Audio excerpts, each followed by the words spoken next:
Namo Shakyamuni Buddha. So today we continue to discuss about the Four Noble Truth. The last one, the Eightfold Path, and we discussed last time the reaction. We have covered that as Buddhists, we need to stay away from killing or harming others. We need to stay away from stealing. As has not been given to us, we are not supposed to take away from the owners. We need to stay away from harmful sexual act or taking intoxicant. So this relate to the wise action. Now today we move on. We discuss about wise livelihood that relate to how we obtain the jobs in the proper way, not to harm other people. So these are the list of harmful jobs, occupations that we need to stay away. But in general, we know that as human living in any society, communities, nation, we have to have the jobs, run business, so that we can earn income to survive without working. So there's no way for us to survive ourselves and support our families. So that's why here the Buddha concerned about how we obtain the jobs, run the business in the proper ways, so that we can help ourselves and others. So no matter what, the Buddhist general principle is that whichever jobs, occupation, or profession we have, it should bring benefit for ourselves and others, not to harm ourselves or others, or not to bring the benefit for ourselves, but harm others. So that's the general principle. And we know that without working to earn income, actually we cannot survive, we cannot support ourselves, and that's why the Buddha said that hunger is one of the greatest illness. So we would not have a peace of mind when we worry too much about the financial situations, such as debt. So that's why for the lay people, the poverty is one of the sufferings. So that's why as a lay person, they need to run a business or to work for others to have the income to survive and support the families in the proper way. But in the meantime, the Buddhas say that whether we run business or working for others, we need to care for ourselves and others at the same time. So in some Buddhist scriptures, the Buddha mentioned that there are three kinds of people. They are blind, the one eyes, and the two eyes. So these metaphors explain these three types of people. So the Buddha said that the first one is the blind person that does not know how to generate wealth, They may not know what is wrong, what's right. They may not know what's good, what's bad. This person may not have any wealth or cannot perform any good work. That means generosity, helping others. So the Buddha considers them as a blind person. And the next one is one-eyed person. That means this person know how to generate wealth, but does not know what is wrong, what is right, what is blameworthy or not, what is good or evil. So this person might obtain the wealth through whichever means, including violence, theft, or deception.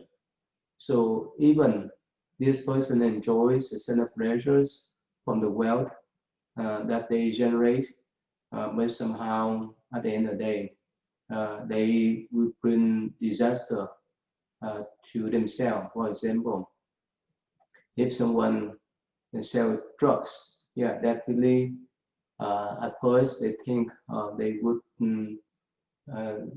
generate much incomes for themselves, but somehow because of the drugs, it would be harmful for others. And of course, later on, they may encounter problems with authorities, and they may end up in jail, or even those kind of drugs may harm them too. So that is what the Buddha say, one-eyed person, namely they get use any means to generate wealth. They don't care the moralities. They just use some kind of violence way to take away from other people properties or wealth, or they may use some kind of deception to cheat other people to generate the wealth for themselves without regarding the welfare of other people. So the third types of person, the Buddha said that they are two eyes people. That means they know how to generate wealth, but also know what is right, what is wrong, what is good or evil. So this person enjoy the wealth in the life, but also having the happiness for themselves and others in this lifetime and the next. So these are the three types of people that the Buddha reminds us. So anyway, in Buddhist view, there's nothing wrong to accumulate the wealth, but the important thing is whether we accumulate the wealth in the proper way or not. If we work for others, if we run business to generate benefit or profits in the proper ways, there's nothing wrong with that. So as long as we have more wealth, we could share with other people. But related to this topic, the Buddha has mentioned that again, we have to be careful the way that we generate the wealth. That means we need to abide the right livelihood so that we could be that type of person, the two eyes person that generate the wealth and helping others, not as the blind or one-eyed person that may not care much about other people's welfare. So again, that is the whole principle here. The Buddha reminds us, and of course, we know that during the Buddha times, the life is so simple. that they will not communicate this like nowadays. So in general, there's some kind of uh, uh, livelihood that the Buddha recommend us to stay away. So like slavery, human trafficking, butcher, uh, selling illegal drugs, dealing with poisons, chemicals, uh, uh, involved in some kind of fighting, and so forth.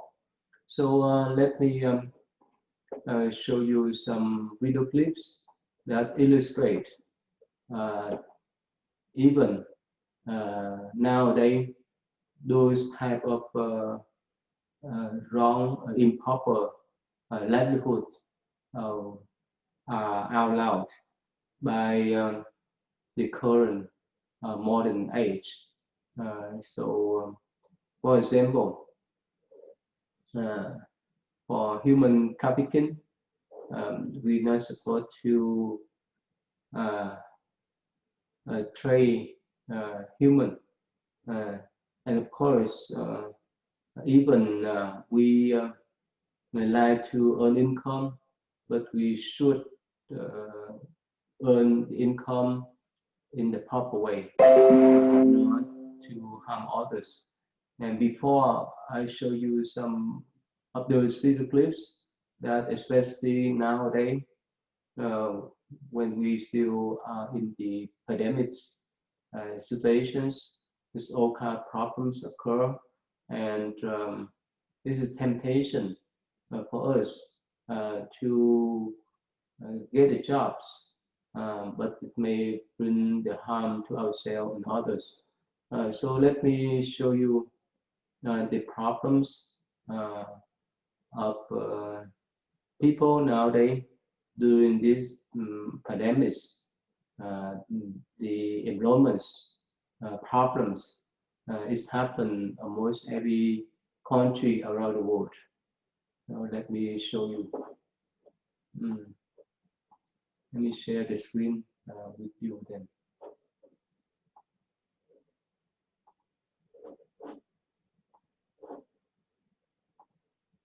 Scenes of empty streets and shuttered businesses are people who suddenly have to figure out how they'll pay the bills.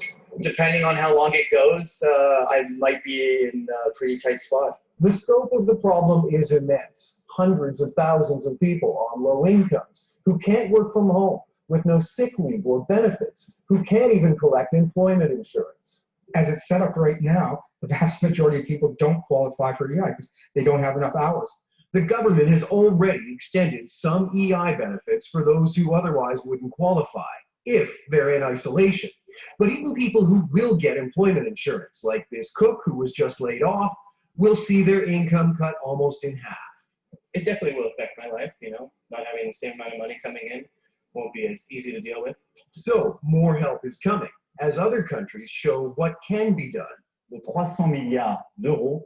France is giving businesses access to hundreds of millions of euros to make sure they don't go bankrupt. It's also suspending rent payments, taxes, even household bills. In Canada, economists say the government should start with income replacement, especially for those who need it the most. The most effective way to ensure that those people can keep consuming and keep about the economic activity that they would normally have in place is to put cash in their hands. It is sorely needed. There has been a big decline in business because like everything is shut down now. I have been paying my taxes. I have been contributing in social programs. Why can't the government help me out? It's coming, the government says. More details tomorrow. One look outside shows it can't come soon enough. Aaron Saltzman, CBC News, Toronto. Okay, here we see that during this coronavirus pandemic, there's a lot of sad stories about our economies, and of course it affects to millions and millions of people around the world. It's not only in the United States, in Canada, Europe, Asia, and so forth. millions of people out of job, especially in our local area, like Louisville, Kentucky.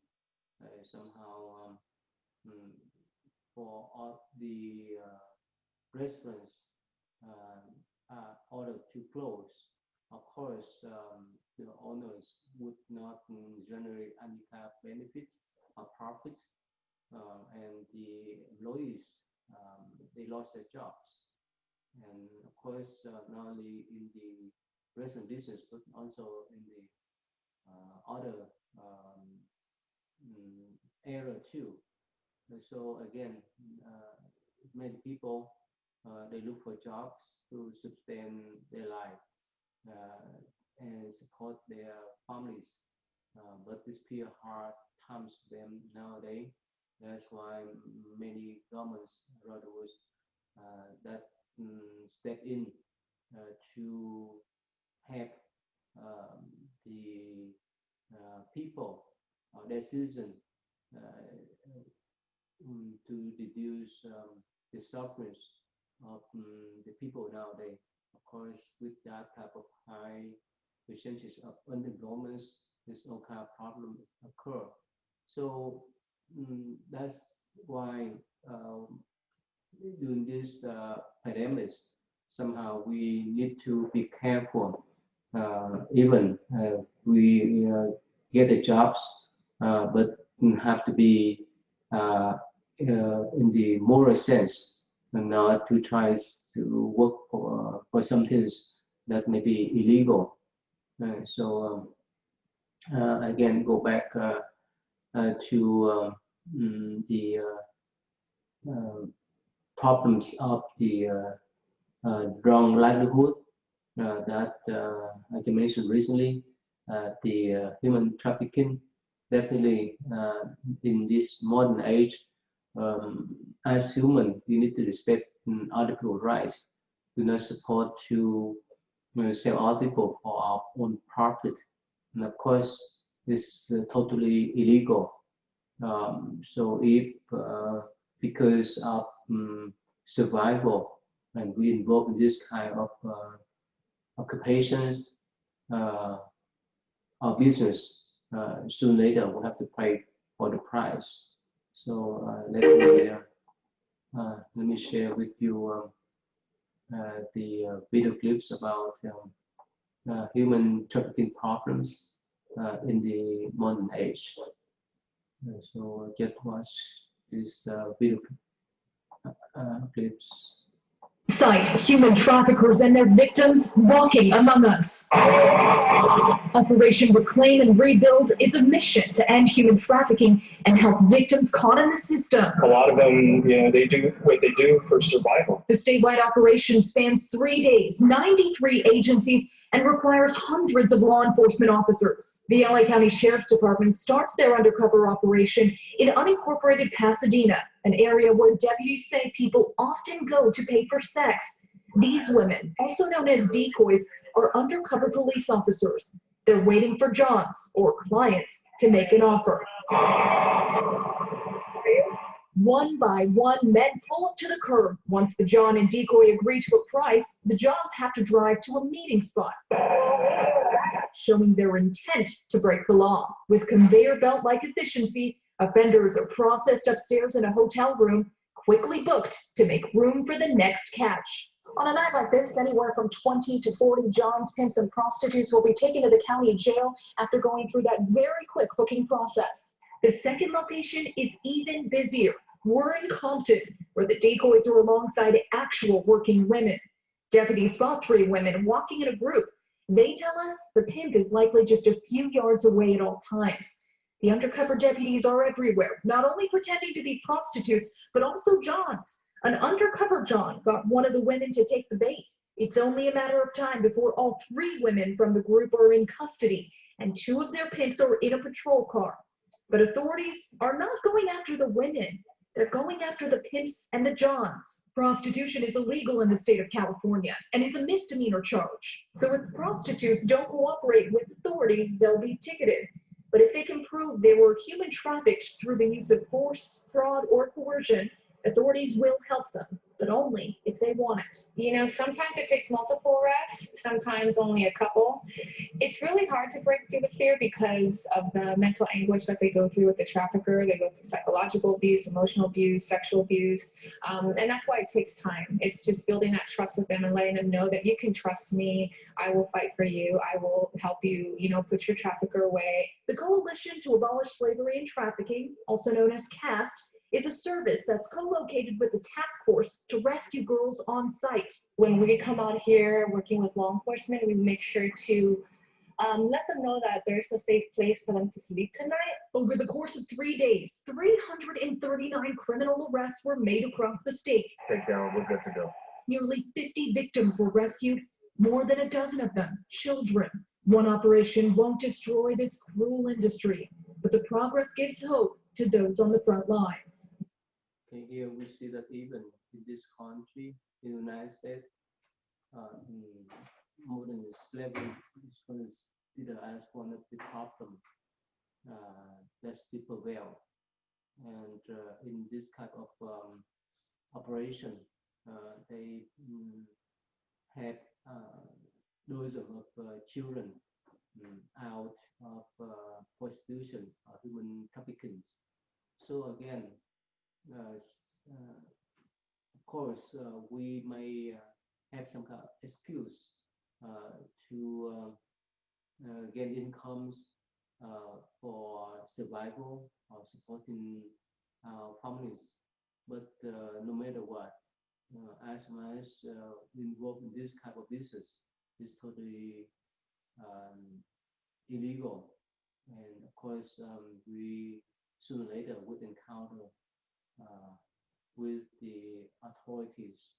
And so again, back then, 1,000 years ago, the Buddhas remind us that never involved in this kind of business because it's inhuman. So it go against the rights of other people when we sell them around for our own benefit. And the next one I want to show you is that relate to animals. Yes, of course, nowadays we have the whole meat industries that produce meat for the consumers. Of course, we'll talk about that later on when we discuss about being vegetarians or not, for the sake of animal beings, or for the sake of compassion, that due to our demand for consuming meat, those meat industry produce millions of tons of meat for us to consume every day. And on the top of that, there's many related business that may be harmful to animals, like fishing or like harvesting the fur. So let me show you. This is one video clips. You see how cruel they were when they kill these little animals for the fur. And that's why in Buddhist view, if we wear animal fur, we need to remember the suffering of those animals have to gone through.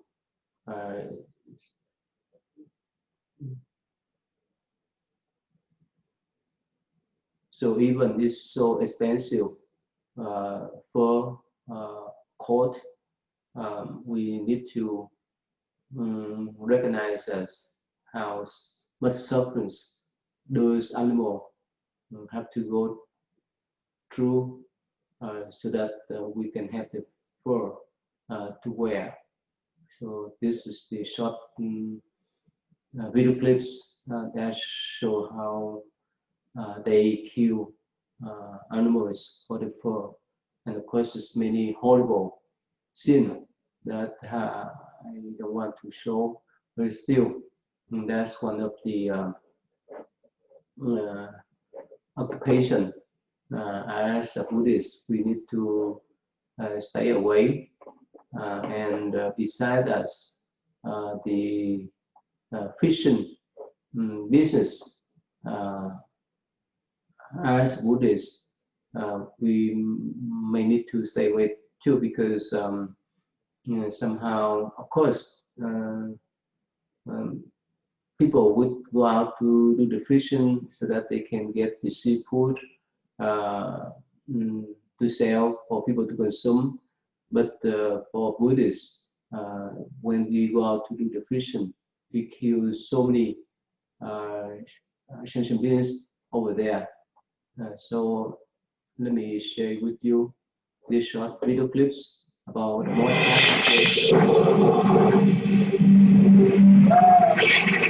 They're not coming down. I'm reading things we do. Like those people.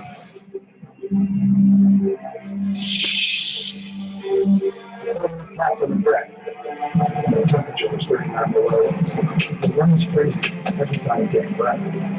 But when the brain finds out his new neighbor, aside from snowcrab, is the coast guard. He doesn't bring this. We forget being hit by a 30-foot wheel. Little parents. They didn't become about it. People may ask if that kind of thing slows us down, keeps us back, makes us afraid.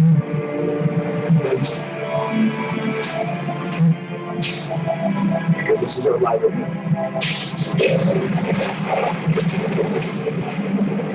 We are not. We go further.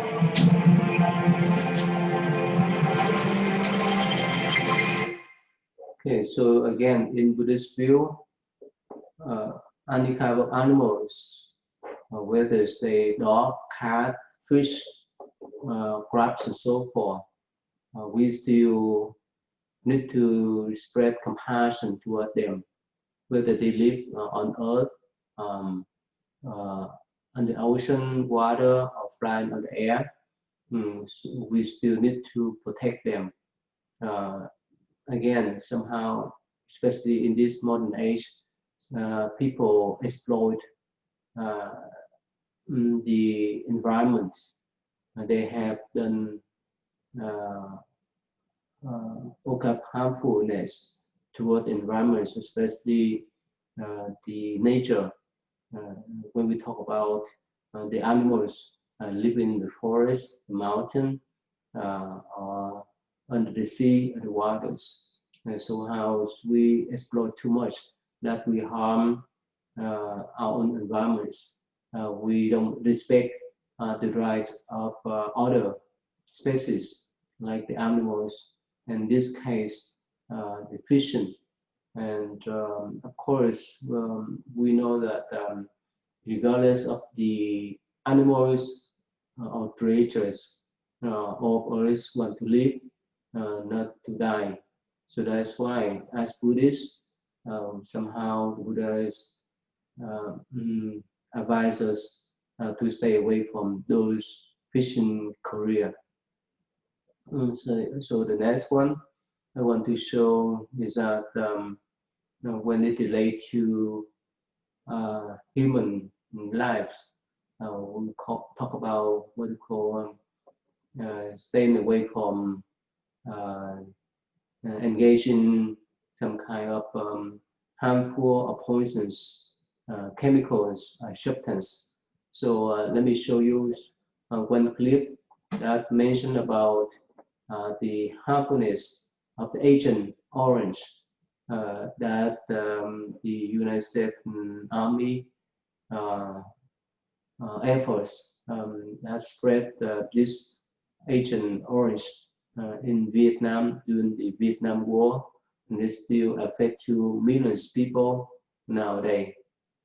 To illustrate that, as a Buddhist, we need to stay away from those kind of occupations or even profession that bring the harms to ourselves and others.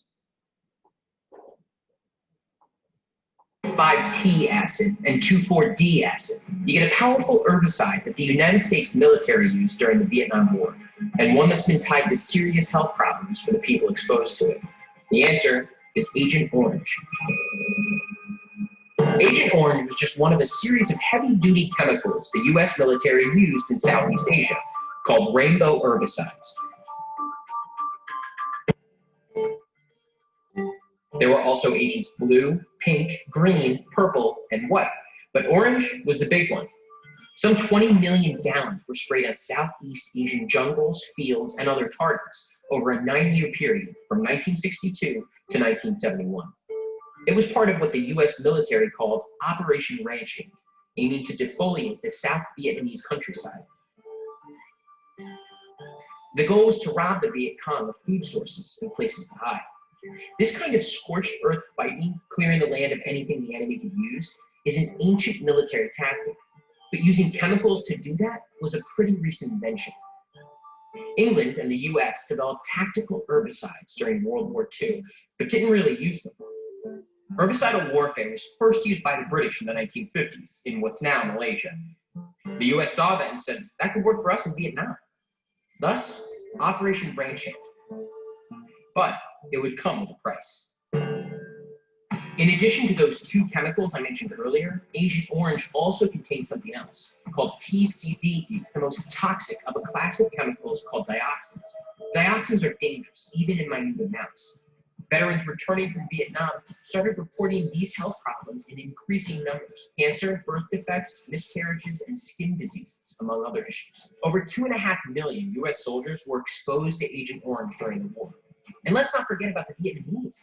Researchers in Vietnam claim that some 2 million cancers and other diseases and 500,000 birth defects were caused in that country by exposure to Agent Orange. And despite some bilateral cleanup efforts, the chemicals continue to pollute the soil there to this day.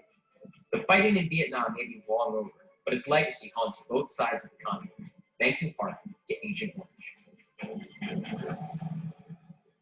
Okay, you see that even the war have ended for more than 40 years already, but the impact of the war, especially the Agent Orange, still affect to millions of people, including the U.S. soldiers, the Vietnamese people, whether they are soldiers and civilians, and that's bring cancer, birth defect, and so forth. So of course, we would not deny the benefit of using chemicals for all kind of uses in our households or in industry, but still here, the Buddha reminds us that not to engage in those type of occupation or profession that produce those poisonous chemicals that bring the harms to ourselves and others, like that Agent Orange, or even nowadays we heard sometimes some chemical companies they produce homicide or the chemicals that kill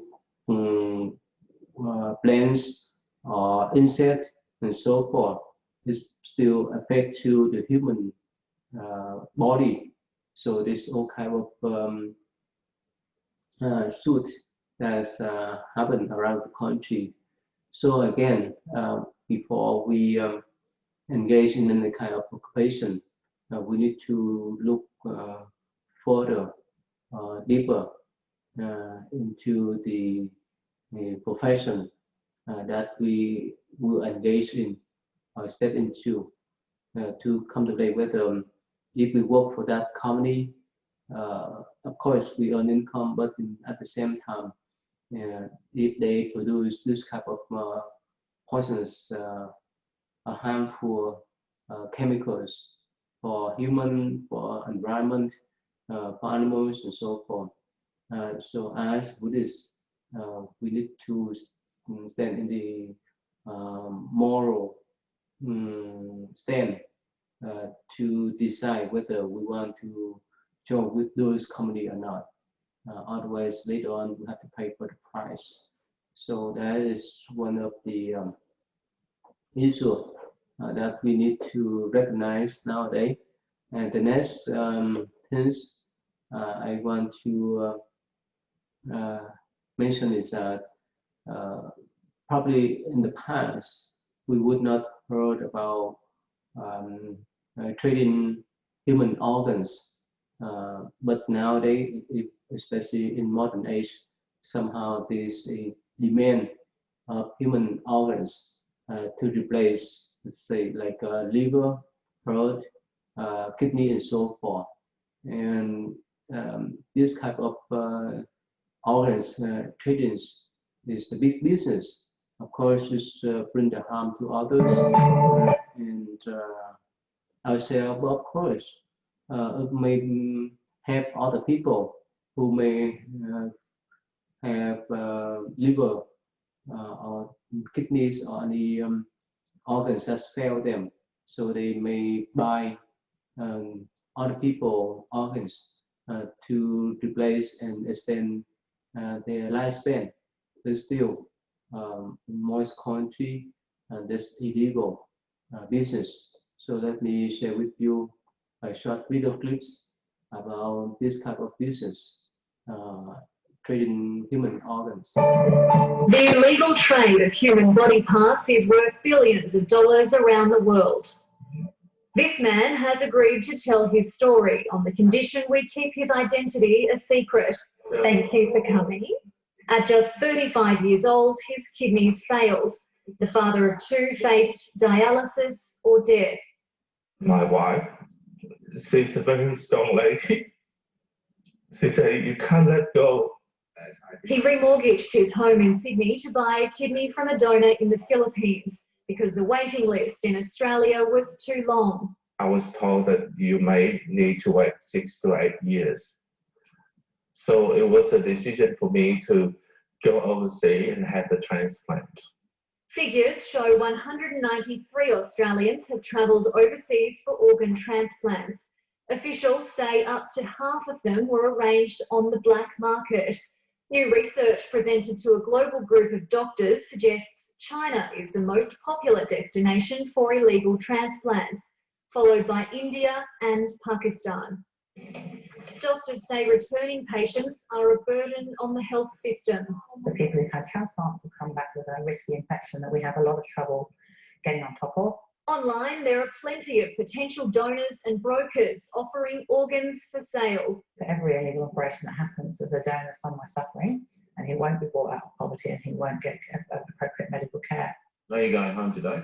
Professor Toby Coates is one of a number of physicians calling for mandatory reporting of patients suspected of buying an organ. A doctor would be required by law to report in the same way that practitioners are obliged to report child abuse. Nearly 13,000 Australians use dialysis machines like this one. On average, a patient waits 3 years for a kidney transplant, but some can wait up to 7. If you walk a mile in my shoe, then you will know what's it like.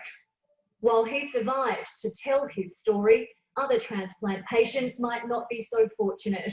Rachel Hayter, ABC News. Can you hear that? You see. So of course, many people, their organs will fail, like liver, kidneys, and so forth. So that's why they need to transplant those organs. Of course, in the legal aspect, they would wait for the donors or the matching donors to have those transplant organs for them to sustain or prolong their lives. But of course, some of them they could not wait too long. Or they don't want to wait, and that's why they have the black market of trading human organs And you see in these clips is the country that has human organs trading was China and other countries. So anyway, many people they want to sell their organs for money, but they could not recognize the harmfulness that could affect to their life later. But still, probably because their financial situation that force them to do that, especially in the poor countries. But no matter what, nowadays, even we allow the organ trading, but still, because of the need and demand of people who organs will fail, so that they could get the other people organs to transplant into their body so that they can survive.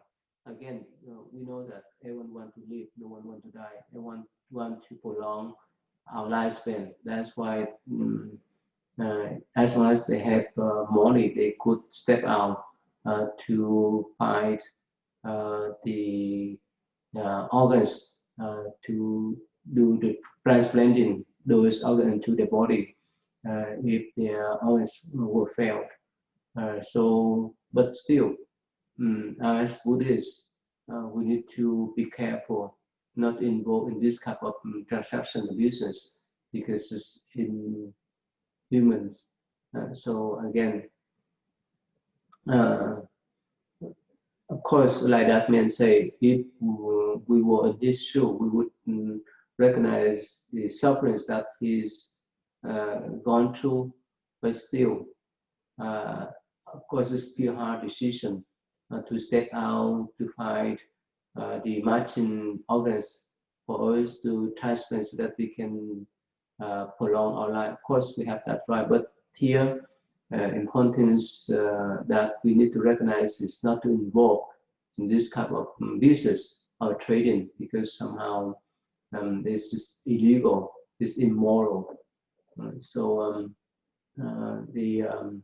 Next things I want to share with you one more times what we call trading weapons. I think we discussed before, and it's common sense for us that if we trade those type of weapons, of course, they use to shoot and harm others, that we need to stay away.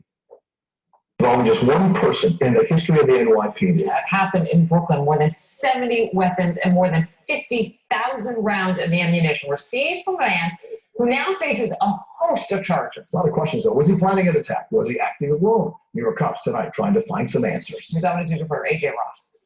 He developed some intelligence of a large cache of weapons and ammunition that was being stored. It was a small tip that recently led to a major gun bust in Oakland Gardens, Queens, yielding dozens of weapons and cases of ammunition. This is a perfect example of a coordinated effort between the Intelligence Bureau, the Patrol Services Bureau, the Detective Bureau, and Emergency Service in developing this information, executing the search warrant, and recovering all these weapons. Police first began monitoring this home on 208th Street over the weekend, and on Sunday they issued a search warrant. Inside the basement, investigators discovered over 70 guns, including 23 handguns and 45 shotguns and assault rifles. I saw them opening the garage. Okay, so you see that again.